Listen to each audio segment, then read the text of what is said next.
Okay, we're going to go through the unstable deadlift. You need some sort of tilt board. You can do it on a variety of different things. If a tilt board is too advanced for you, so tilt board is a unidirectional instability. You need it's much better to start with unidirectional instability, which means it just tilts one way. The boards that move in all kinds of different directions are called wobble boards, or there's a bunch of different renditions. It gets exponentially more complicated.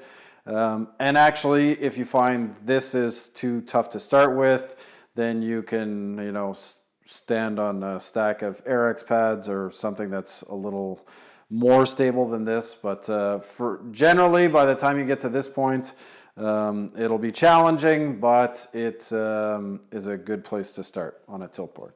So the real trick to this is you're going to go through your stiff leg deadlift, the whole movement on an unstable surface. What ends up happening with a lot of people, go ahead and stand on the board, is the board is continuously moving. And what it makes people do is as they go through the movement, they stop and hesitate because the board is moving.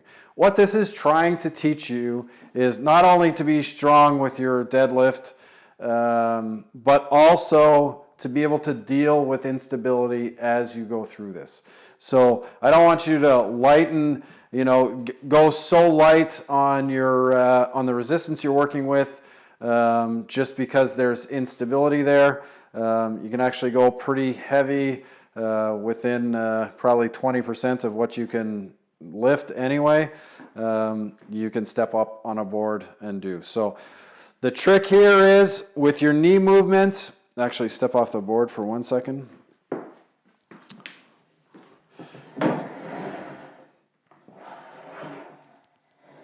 Go ahead.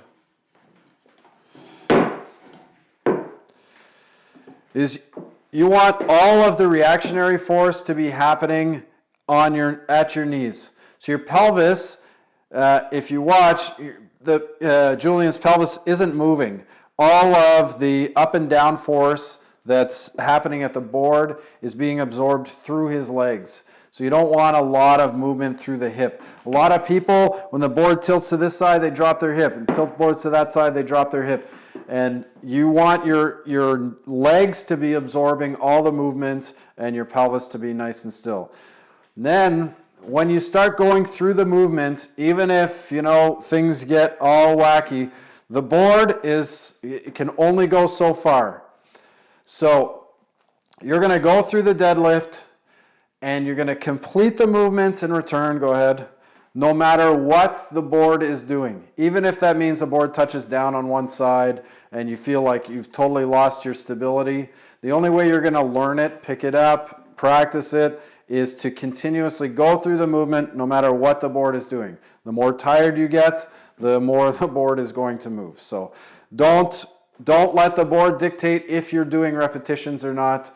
Do all your repetitions no matter what the board is doing. Okay?